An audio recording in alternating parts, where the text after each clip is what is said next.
In just a few moments, we'll stand together as a community and recite Yizkor. We'll all recite passages of beautiful liturgy, listen to the melodic music, and then we'll each recite names of loved ones who are no longer with us. Names carry with them significance and meaning. The Torah goes out of its way to explain the meaning of the names of almost every person who plays a role in our narrative. And those names are significant to the Jewish people, not only because the Torah is our common belief system, but because we continue to recycle those names within our family today. The tradition of remembering those names is one we honor through the naming process in my family as well. And I know that this tradition is so meaningful in yours too. I was present, standing in the Linhard's home, as I saw Ed Robin's Hebrew name brought back into this world, and the room erupt in emotion. And I'm confident that when I'm standing in the room, God willing, when Max and Jenya's names are brought back, and when Richard Braun's name is brought back into this world, those houses will erupt with the same kind of joy and sadness that the Jewish people exhibit at all of our most important moments. This past week, we observed my father's mother's yahrzeit, Marie Lebovitz, whom we lovingly refer to as Gammi. Gammi is the third of my grandparents, whom I've remembered around this Pesach holiday, and the fourth of my grandparents' yahrzeits for the year. So after today, we'll all know Ba and Gammi and Grandma Faye and Papa Nathan, and we'll wait for next year when I speak about them again. Gammi's Hebrew name was Miriam. Often the name of Miriam is translated as the bitter water.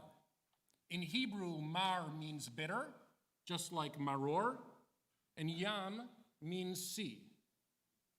Miriam's first act in the Torah is saving her brother Moshe from the bitter water of the Nile River, which meant death to so many Jewish babies of their time. As an older sister, she also serves Moses the bitter truth later on in the Torah. This idea of Miriam being somebody who dishes it to you straight is a concept that fit Gammi perfectly in my family. She was by far the strongest and the toughest of my four grandparents. She survived Auschwitz by finding herself a job in the kitchen where she could eat and she could sneak food out to others. In the months after the Shoah, she found her way to Budapest, where she sold cigarettes on the black market. As the story goes, one day, 2 Russian soldiers walked up to Gammi in Budapest. And the first Russian soldier said to her that his buddy, the second Russian soldier, in the background, he thought she was very pretty. And Gammi looked at this first soldier and without batting an eye said, "For what do I want with your friend? I think you're handsome. You're the catch." And thank goodness she said that, because that was my grandfather, Ba. Whether Ba liked it or not, they were married only weeks later, and Gammi determined the future of our family by taking them to Chicago. She spoke truth all the time, sometimes without compassion. As grandchildren, we knew she was definitely not the grandparent to ask if we looked good in a new piece of clothing. Oftentimes in high school, she'd ask us, "Nolan, why is there a spot of ketchup on your face?" And I'd have to explain in my cowering, awkward teenage years, "Gammi, that's actually not ketchup, it's a pimple." But when she paid you a compliment, when Gammi said something to you that was complimentary, you knew it was not a platitude. You held onto it for days. Like a powerful balloon, a compliment from Gammi lifted you off the ground into the heavens. Our youngest daughter, Maddie, is named Miriam in Hebrew, after Gammi. And she has her moments of brutal honesty as well. And she's a force. And she's also forced me to rethink the name altogether. Because mar doesn't only mean bitter. In Hebrew, mar also means drop, like a drop in the bucket or a drop too much. Mar also means myrrh, which is used to make perfume and medicine in ancient times. Mar also begins the Hebrew word marak, meaning soup. Putting all three definitions together, I can tell you that I loved walking into Gammi's kitchen. It always smelled delicious, and whether you intended to eat a drop or eat a meal, Gammi's chicken soup was going to be served to you, and it always tasted fantastic. And so did the second bowl, and the third bowl, and the fourth bowl, because in Gammi's kitchen, you were not done eating until she allowed you to be done eating. Because we never had a choice around Gammi. If you sat down in Gammi's kitchen, you were going to eat a lot. And Gammi always loved, more than anything in this entire world, she loved watching her family sit and eat her food. If I told her as a child that I was hungry, she'd prepare a 10-course meal in a matter of minutes.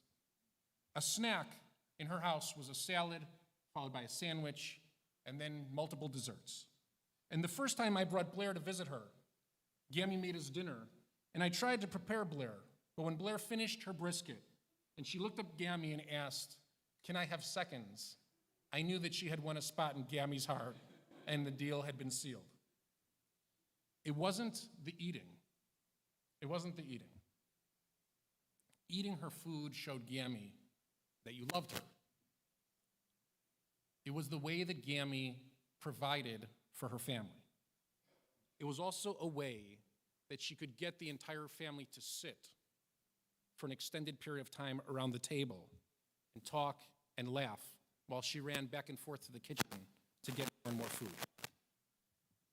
The more food, the more eating, the more time we spent around the table. That meant that in Gammi's home, there wasn't only delicious food, but there was delicious, delicious time that we would love to get back as a family. We're finishing a holiday today where the center of our table for 8 days has been matzah. In Hebrew, matzah means the opposite of deliciousness. It's the exact opposite of the usual center of our table. Usually on Shabbat, delicious challah sits at the center of our table. Usually Blair cooks or orders enough food for Shabbat so that we have plenty of leftovers for the rest of the week. On Passover, it feels like a game, a contest, where we don't want to buy one extra box of matzah meal. We don't want one extra bottle of kosher for Passover Diet Coke, not one extra roasted almond. We don't want any of it on the last day of Passover. Today, after services, everyone in my family will go home, will be handed one bag of beastly, and be told to take a nap till 8:02. What we're supposed to appreciate on Passover is our redemption from the narrow reality of slavery. What we're supposed to take with us for the rest of the year is the knowledge that we don't need the Haggadah. We don't need the matzah anymore to tell our story to our extended family. We can sit around the table for hours and talk and laugh and sing, even without the tasteless cracker, just like Dumbo's feather. I hate to be the first one to tell you, but we never needed the matzah or the Haggadah.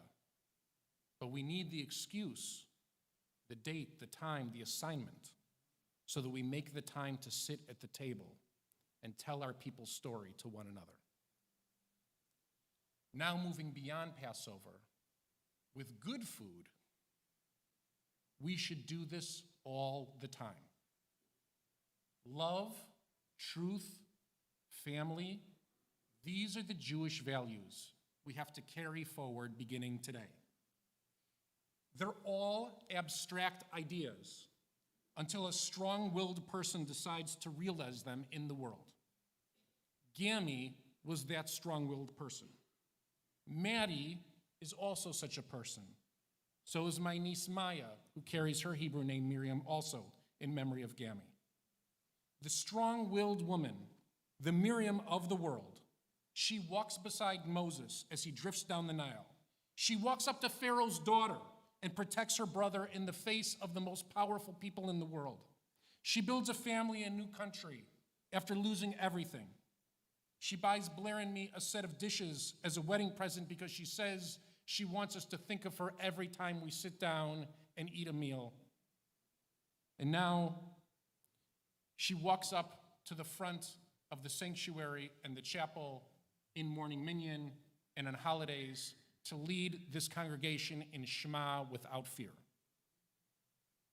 Strong-willed people, in particular for the Jewish people, strong-willed women, have the ability to change our course in history.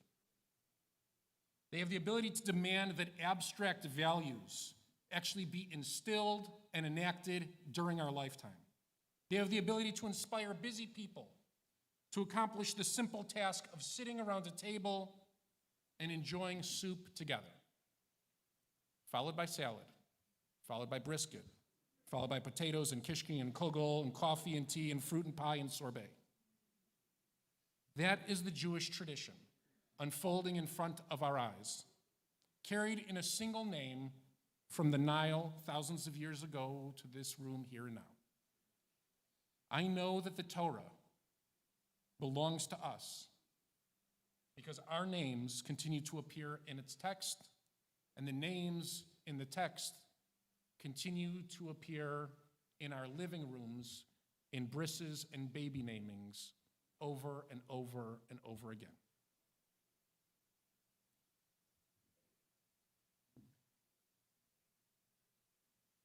The Haggadah speaks of the four sons. And the Haggadah highlights how different they are. The Haggadah doesn't mention the strong mother who demands that all four of those sons sit around the table every single year, in spite of all of their differences. God might have taken us out of Egypt, but women like Gammi have protected us and sustained us and pushed us forward and pulled us together in moments when we didn't want to sit around the table anymore. The story of Moses begins with the action of Miriam, and that's always been true, and it will always be true in our lives as well. May all the Miriams of our tradition, from the first through the most recent, continue to serve us the food we want, the truth we need, present us the love we crave, and hold on to the family for all of us, for all of our sakes, to belong. May the memory of my grandma, Marie Gammi Lebovitz, Miriam Bat Yosef et Tzipora, continue to be a blessing for me, for our family, and for all of Klal Yisrael. And let us say, Amen.